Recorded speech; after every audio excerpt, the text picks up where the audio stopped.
let, if we want to understand something as in letters or in words, we go to let's say to the beginning of Torah and we see where it appears first. So according to where it appears first, we at least we can assume that we are closer to its root or to its first appearance within human consciousness. So we need to go to the where we meet first ZerAnpin, and we meet it when we start to study or we're trying to understand what the crown, Keter, or Ein Sof Baruch Hu, meaning infinity, blessed be He, is consists of. So it speaks about the four aspects of direct light. So if we look at the four aspects of direct light from the beginning, we have to look at the ZerAnpin and its role, its qualities, and what is the root of ZerAnpin. So the root of ZerAnpin is actually the what is called Bina, meaning Nukba. Is an expression of bestowal, meaning expression of the male in terms of influencing, in terms of bestowing of Bina. So he was born from the necessity to actually be the connective, I would say, agent, okay? The connective agent that will express the ability of Bina to actually bestow. Because if Bina wish to be in simile with the Creator, simile with the crown, she wished to be able to bestow. So in order to bestow, she needs to sort of draw more light, but create something that she can bestow to. And what she can bestow to is to ZerAnpin and to Malchut, because she needs to bestow two issues. One issue is the connective tissue, and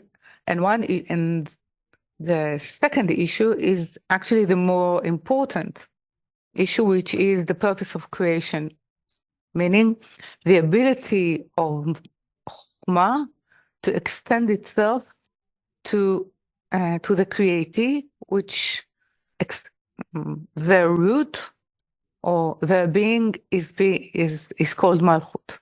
So actually, it means that it's an expression that will grow always between those two females, which is Bina and Malchut. So, as well, if we speak about middle column is basically the connective axis of between the purpose, the head, and the ability to actually stand and give life. Okay, even if you look at the human body, so it's not that it does not involve all the body, but it's like speaking about the spine, the middle column, that around it everything actually sort of dances or form itself around that. Now, why everything forms around that? Because as I said, in the ZerAnpin there are already two positions within its nature. The grace, meaning the connection to Keter, the need to stay in contact with Keter, which is an expression of Bina, and the need to pass over to the creative wisdom life. So within it, there are the two issues that later we will call right and left. So Torah, sometimes it will be called in feminine sort of titles, and sometimes with male titles. Yeah. So Torah in itself is, one can say, sometimes we will call it wisdom, sometimes we will call it the action of light. The action of light means that it has two forms: the form of what we call judgment or wisdom, and the quality of graces, which are opposites. So actually, one can say Torah is actually the discourse of the Creator to the createe, to enable them, actually, to enable them to return to the roots of their arising, or to the source of their arising. So it's very similar, one can say, to the, let's say, to the definition of ZerAnpin. Okay. So therefore, many times we'll see that within ZerAnpin, within him, there is the male part of him and the female part of him. In ZerAnpin itself, there is male and female, and then there is an independent female that is being built sometimes directly from father and mother, and sometimes directly from ZerAnpin. But there are two females. The female that is, let's say, the partner of ZerAnpin, and the separated female, which is Malchut to herself. Both are called Malchut. So it's confusing because therefore we have to always ask, who is Malchut? But it suggests that ZerAnpin has two natures, as a female and as a male. Okay? Because its duty is to pass wisdom, but with the appropriate dress that will allow it to reveal itself. So it's an action, because Torah is not called light by its definition. It's called ma'or, meaning illumination, meaning the act of the light, not light itself. It's like ZerAnpin. So it's like what we're saying, it's a discourse, it's the speech of, meaning it's the act of, let's say, the Creator, through which we can know him. We cannot get a grasp of the presence of the higher, but through its action. And one of its action is called Torah. It's enlightening, or it's the ability to enlighten the human consciousness in such a way so it will sort of enable it to journey towards its purpose. So this is ZerAnpin, and this is why it's Torah in middle column altogether. So this is maybe a ridiculous question, but then what is Torah? Is Torah, it seems to me, much more than the 5 books. So what is Torah including here? Well, first, it seems that in its nature, it needs to include 3, let's say, 3 states or 3 qualities. Meaning the Torah it's closer to Bina than ZerAnpin, but ZerAnpin is the expression for the spirit of Bina. Okay, the act of Bina, in order to be able to enable the createe's Malchut to go into reforming states, is called Torah. So it has many effects of its act. First, it's sort of, if we enter it, this illumination, this act of light, with the correct intention, it's throwing us from state to state It's actually shooting us from state to state, meaning from left to right.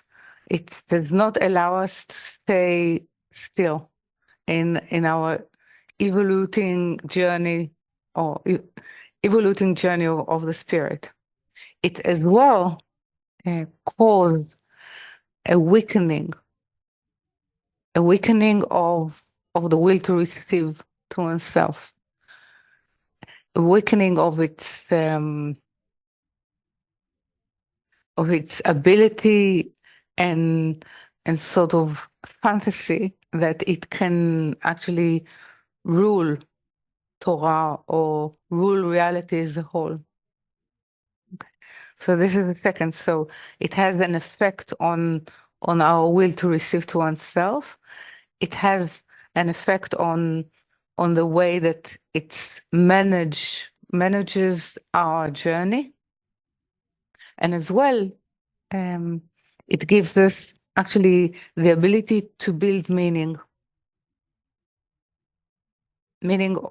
for our lives. So it's a complex, yeah. And if we look at the three, so you have within it the left, which this is what the middle line is doing, is weakening the power of the left, increasing the power of, or allowing the right to illuminate by actually setting it on top of the left, and then creating a new meaning and purpose as a middle line. Okay. It means the taste, it gives us the taste, meaning the wisdom of the purpose as we go into it, as we allow it to. So first, the most important maybe perception that has to do is that Torah is something live. It lives. It's not a text. Yeah. So this is why when we tie it into something that acts upon us, this is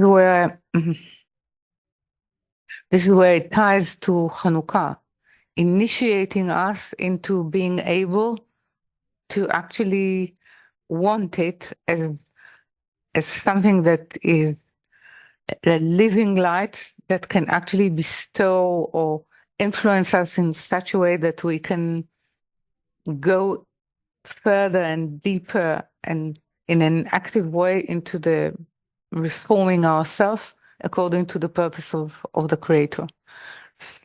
So it's in a way our lifeline. So Torah would also include Zohar, would include Baal HaSulam, the writings. We include all the writing of Kabbalah.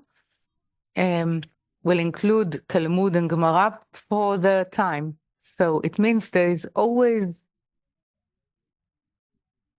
the Torah of the time.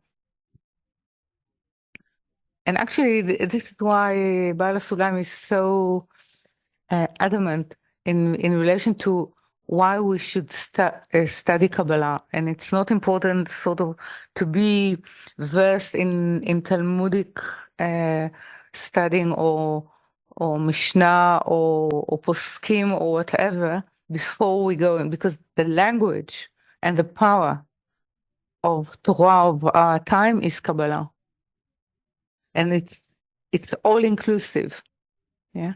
It's like we don't have to know exactly what we've been in any of our transmigrations. We know it. What we need to discover truly in our spirit is, anyhow, we're going through all that our spirit journeyed through all its transmigrations. And what we stand in front of is what we need to go through reforming act now. It's the same with Torah. Because Torah is sort of is fitting to the state of the spirit. Yeah. It says that there is, the number of, let's say, the number of edicts or the number of mitzvot are sort of exactly the number of organs of a spirit, of the human spirit. So this is where it meets. So first Torah, it's definitely sort of an adaptive agent for humans, for humanity, to get to know their creator. But look, within it there is conditions. They need to want it, and they need to sort of have within them, like Abraham, the perception of my creator. Okay. So then the Torah of the time will be open to them according to their duties, according to their purpose. Okay, so as a whole, for last generation, the Torah of this generation is Kabbalah, because it deals exactly with the reforming of that nature of reception, of receiving, how to actually use it correctly. Its core. Now what we meet in this last generation is the core of Malchut.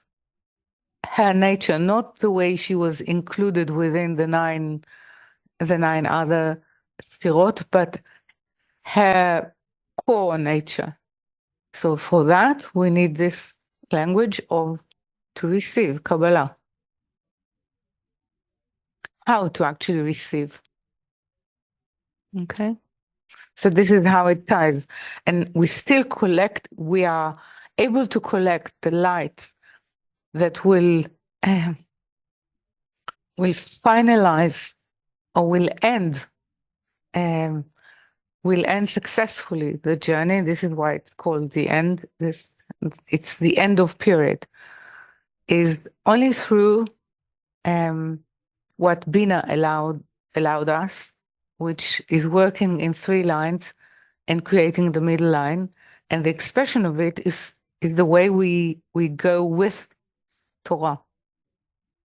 Okay, so I tied it from the other side.